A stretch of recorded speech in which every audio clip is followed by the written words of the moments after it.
Some years back, Ben Shapiro had a conversation with Dr. Ed Feser, and he asks him the question about his favorite argument, or the best argument in his mind, for the existence of God. And it is an interesting answer. I'm going to try to break it down in a Marco level sense for everyone, because sometimes these can be way too heady and hard to understand. Hopefully I'll do a good enough job. If you want to see the full version of this video, of course, consider supporting on Patreon. The link is in the description below, but please like the video, subscribe to the channel, and let me know what you think about this argument for the existence of God, whether you agree with it or you don't. Which one is your favorite? Which one is the best? Basically, the Aristotelean argument starts from the fact that change occurs, right? So, you know, the water in the cup here started out being really cold when it came from the fridge, and now it's kind of lukewarm, right? That would be an example of change. Or I move my hand through space and so forth. That's an example of change. Aristotle argues that on analysis, change always involves the actualization of a potential, something going from potential to actual.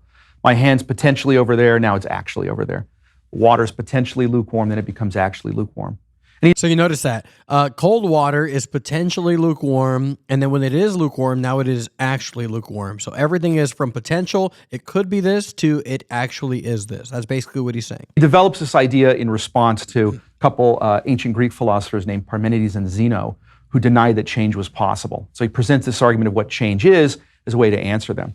But it also forms the starting point of his argument for God, for what he calls an unmoved mover, the prime unmoved mover of the world. Because the idea is that, well, if change involves going from potential to actual, we have to ask, how does that ever happen? And his answer is that something can go from potential to actual only if there's already something there that's actual that makes that happen. So to make that a little more concrete, my hand's actually right here, it's potentially to the left, right? And for it actually to become to the left, right, there has to be something already actual that makes that happen. The firing of the nerves in my nervous system that causes the muscles to flex. So you notice that. So this is where it starts to get a little heady. So I want to break it down in very simple terms. My hand is potentially over here, he says. My hand is potentially over here. And the way it's going to get from potential to actually over here is by something that is actual, which is, you know, the nerves in my hand, the muscles on my arm. Those things are actual. They are presently nerves. They are presently muscles. And those things get it from here to here. Aristotle proceeds to the conclusion that, well, whenever something goes from potential to actual, there's always something already actual that makes that happen. And if that already actual thing goes from potential to actual, there's something already actual making that happen. So we've got one thing being changed by another being changed by another, or one thing being actualized by another being actualized by another. Yeah, so what he's saying here is your nerves, your muscles, those things became actual nerves, actual muscles, based off of another process that created that, and then another process that created that. So forth. And crucial step in this argument, the most fundamental way in which this is true for Aristotle has to do with series of changers or causes that extend not backward in time into the past, but downward here and now, you might say. So my hand moves here and now because the motor neurons are firing here and now. And those motor neurons are firing here and now because there are other neurons firing here and now. And that's only possible because my nervous system is held in place, you might say, by its molecular structure and so forth. So we have one level of reality here and now, actualized by another, actualized by another. So hand moves because of the nervous system, or neurons, nervous system, molecular structure. There's always something that affects the next thing that brings about this last thing, which is the movement of my hand. But there is something that is actually there, that is actually that, like my neurons, for example, that brings about and moves the thing that's right above it. And Aristotle concludes that we would have a vicious regress if there weren't something at the bottom level, you might say, that actualizes everything else without having to be actualized, because it's already, as he puts it, purely actual. It's moving other things or changing other things without itself being moved or changed. It's what I call in the book, a purely actual actualizer, or an unchanging changer, or an unmoving mover. So all that is to say, from the movement of my hand, if you go backwards in the steps, it all has to, unless there's just this infinite regression, it all has to go back to one cause that set the first thing in motion that brought about everything else. But this first cause, this first mover, this movement that was done, can't be a thing. Let's call God a thing for now, just for the sake of the idea.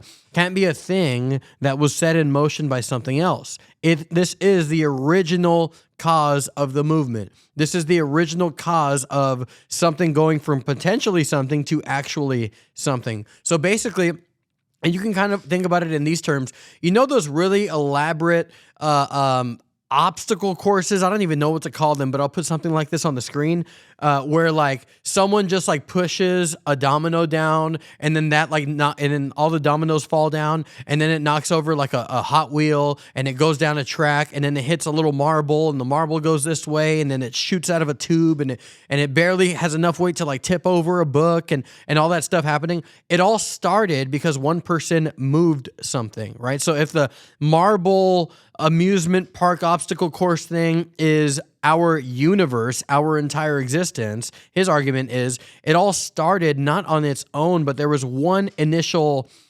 movement that was done by something, by a being, let's just say something that is not moved in itself. And if there weren't such a thing operating here and now, not just something that knocks down the first domino back at the Big Bang, but here and now, then there wouldn't be change going on here and now.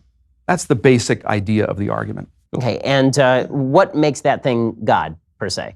Why couldn't it just be a thing? What makes it all the things that we think of God as? Well, the next stage of the argument you see in Aristotle and in later Aristotelians like Thomas Aquinas is to start unpacking what something would have to be like in order to fit this description of being an unmoved mover, a purely actual actualizer, to use my more technical language. And one of the things they say is, well, look, I mean, if change involves going from potential to actual, and this cause of things is purely actual, it's got no potential, it's already, as it were, fully actual, then it can't be capable of change. It's not susceptible of change. It's an unchanging changer. But if it's unchanging, then it must be outside of time and space, because things that are in time and space are susceptible of change. They're capable of changing. So if it's not capable of changing, it must be outside of time and space. Material things, physical things, are also always changeable in theory. They're always made up of parts, for example, that can be rearranged. So if it's not changeable, it must not be a material thing either. Furthermore, anytime we see any sort of power, you might say, manifest in the world, like the way I have the power to pick this cup up, or the way that an earthquake has the power to knock a boulder down a hill or what have you, that always involves the actualization of a potential. So if we work back to something that actualizes every potential without being actualized, that means it's the source of the exercise of every power that exists in the world. It's the source of all power activity.